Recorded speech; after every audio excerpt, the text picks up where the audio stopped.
नमस्कार दोस्तों, मैं मुकेश। दोस्तों, भारत की सेना एक ऐसे सीक्रेट और अचूक मिशन की तैयारी कर चुकी है जिसका पाकिस्तान में खौफ साफ देखा जा रहा है। पाकिस्तान के अंदर इस वक्त खौफ का माहौल चरम पर पहुंच चुका है, क्योंकि ऑपरेशन सिंदूर की भारी सफलता के बाद में अब भारतीय सेना ऑपरेशन सिंदूर पार्ट 2 के लिए अपने कदम को आगे बढ़ा चुकी है। भारतीय सेना के टॉप कमांडर्स की हालिया बयानों ने साफ कर दिया है कि लाइन ऑफ कंट्रोल के पार अब कुछ बड़ा और ऐतिहासिक होने वाला है।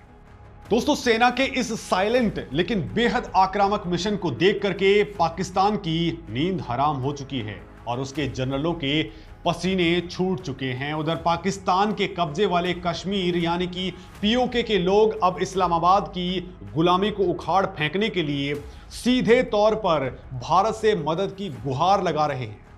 तो दोस्तों, यहां पर सवाल यह है कि आखिर पाकिस्तान के कब्जे वाले कश्मीर में ऐसा क्या चल रहा है कि वहां के मानवाधिकार कार्यकर्ता खुद पीएम मोदी से मदद की गुहार लगाने लगे हैं। क्या भारत इस बार पीओके की वापसी के लिए अपना फाइनल और सबसे बड़ा कदम उठाने वाला है? क्या वाकई में ऑपरेशन सिंदूर पार्ट 2 पाकिस्तान के लिए सबसे भयानक सपना साबित होने वाला है? और आखिर पीओके के कार्यकर्ता अमजद अयूब मिर्जा ने पीएम मोदी से ऐसा क्या मांग लिया है जिसने पाकिस्तान की हुक्मरानों की रातों की नींद हराम कर दी है? दोस्तों, इन सभी सवालों के जवाब उस भयंकर चिंगारी के अंदर छुपा हुआ है जो गिलगित बाल्टिस्तान और पीओके की सड़कों पर पूरी तरह भड़क उठी है।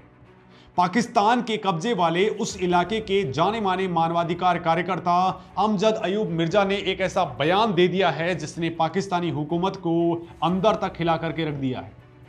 मिर्जा ने सीधे तौर पर प्रधानमंत्री मोदी से अपील की है कि वो अब इस मामले के अंदर दखल दें। ये कोई आम अपील नहीं है, बल्कि ये उस अवाम की चीख है जिसने दशकों से पाकिस्तानी शासकों ने सिर्फ और सिर्फ लूटा है।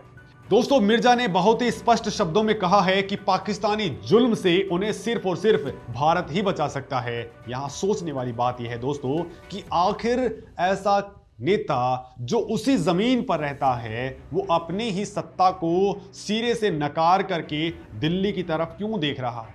तो इसके पीछे का सच बहुत कड़वा और हैरान करने वाला है।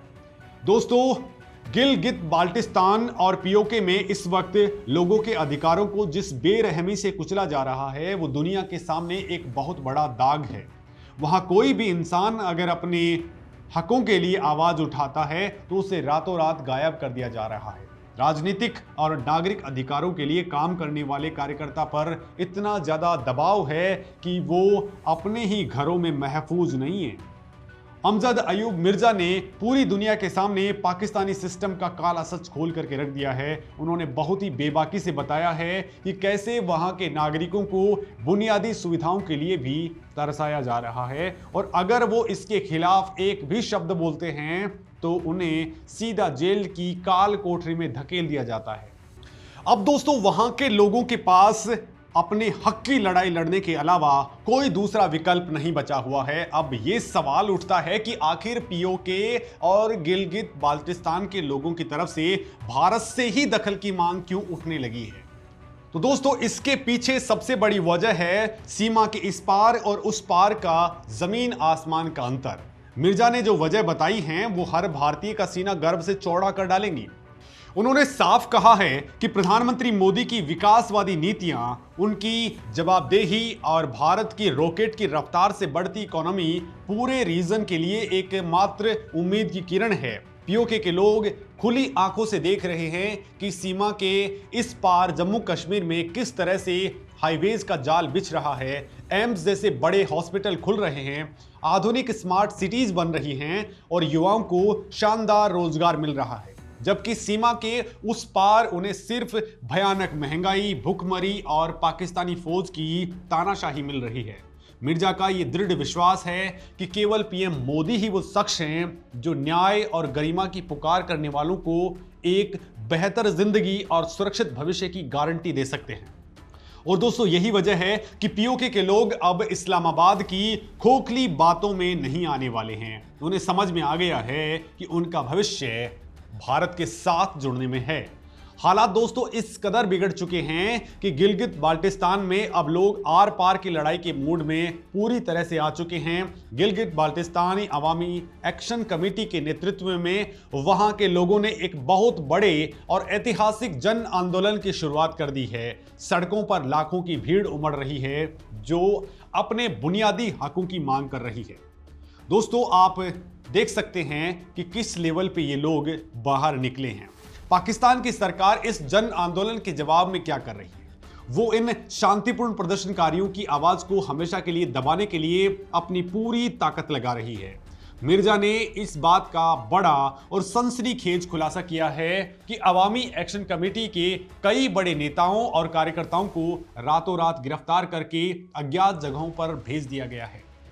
वहां का माहौल इस वक्त बारूद के ढेर पर बैठा हुआ है। 9 जून को गिलगित बाल्टिस्तान में एक बहुत बड़ी आम हड़ताल प्रस्तावित है। दोस्तों इस हड़ताल के ऐलान मात्र से ही पाकिस्तानी एजेंसियां इतनी ज्यादा डरी हुई हैं कि उन्होंने अभी से ही स्थानीय प्रशासन के साथ में मिलकर के एक बहुत बड़े क्रैकडाउन की तैयारी शुरू कर दी है। पाकिस्तानी सुरक्षा एजेंसियों का मकसद सिर्फ एक ही है, किसी भी कीमत पर इस लोकतांत्रिक जन आंदोलन का गला घोंट देना। वो नहीं चाहते कि दुनिया को जरा भी भनक लगे कि पीओके के अंदर असल में क्या हो रहा है, और इसीलिए अमजद अयूब मिर्जा ने भारत से एक बहुत बड़ी रणनीतिक और कूटनीतिक मांग की है। उन्होंने कहा कि भारत को अब खामोश नहीं बैठना चाहिए। भारत को पीओके और गिलगित बाल्टिस्तान के अंदर हो रहे इस भयानक मानवाधिकार उल्लंघनों के मुद्दे को संयुक्त राष्ट्र और दुनिया के दूसरे बड़े अंतर्राष्ट्रीय मंचों पर पूरी ताकत के साथ में उठाना चाहिए। अगर भारत ऐसा करता है तो पाकिस्तान पूरी दुनिया के सामने बेनकाब हो जाएगा और उसके पास अपने बचाव में बोलने के लिए एक भी शब्द नहीं बचेगा। दुनिया को पता चलना चाहिए कि जो देश दूसरों को ज्ञान देता है वो खुद अपने ही कब्जे वाले इलाके में लोगों के साथ में कैसा सलूक कर रहा है। अब दोस्तों आते हैं उस सबसे बड़े और अहम मुद्दे के ऊपर जिसने पाकिस्तान के जनरलों की रातों की नींद हराम कर दी है। वो है ऑपरेशन सिंदूर पार्ट 2। दोस्तों भारतीय सेना का रुख अब पूरी तरह से बदल चुका है। सेना के आला अधिकारियों के हालिया बयान इस बात का साफ साफ इशारा कर रहे हैं कि अब बात सिर्फ सीमा की रक्षा करने तक सीमित नहीं रहेगी। अगर पीओके के लोग खुद आगे आकर के भारत से मदद मांग रहे हैं तो भारत उन्हें उनके हाल पर बिल्कुल नहीं छोड़ सकता है। दोस्तों पाकिस्तान इस बात को बहुत अच्छे से जानता है कि अगर भारत ने कोई भी बड़ा कदम उठाया तो उसे रोकने की कोई भी ताकत इस्लामाबाद के पास में मौजूद नहीं है। भारतीय सेना की रणनीतिक तैयारियां इतनी ज्यादा सटीक, इतनी गुप्त और इतनी घातक हैं कि दुश्मन को संभलने का एक मौका तक नहीं मिल रहा। भारतीय सेना की इसी अभूतपूर्व तैयारी ने इस्लामाबाद के सत्ता के गलियारों में हड़कंप मचा दिया है। रक्षा विशेषज्ञों और टॉप कमांडर्स के हालिया कड़े बयानों को अलग गहराई से अगर समझा जाए तो साफ पता चलता है कि ऑपरेशन सिंदूर 2.0 कोई हवाई बात नहीं है, बल्कि एक फुल प्रूफ और अचूक ग्राउंड एक्शन प्लान है। भारतीय सेना ने अपनी फॉरवर्ड लोकेशंस के ऊपर जिस तेजी से अपनी रणनीतिक पकड़ और अत्याधुनिक संसाधनों की तैनाती बढ़ाई है वो किसी बड़े और ऐतिहासिक प्रहार का सीधा संकेत है।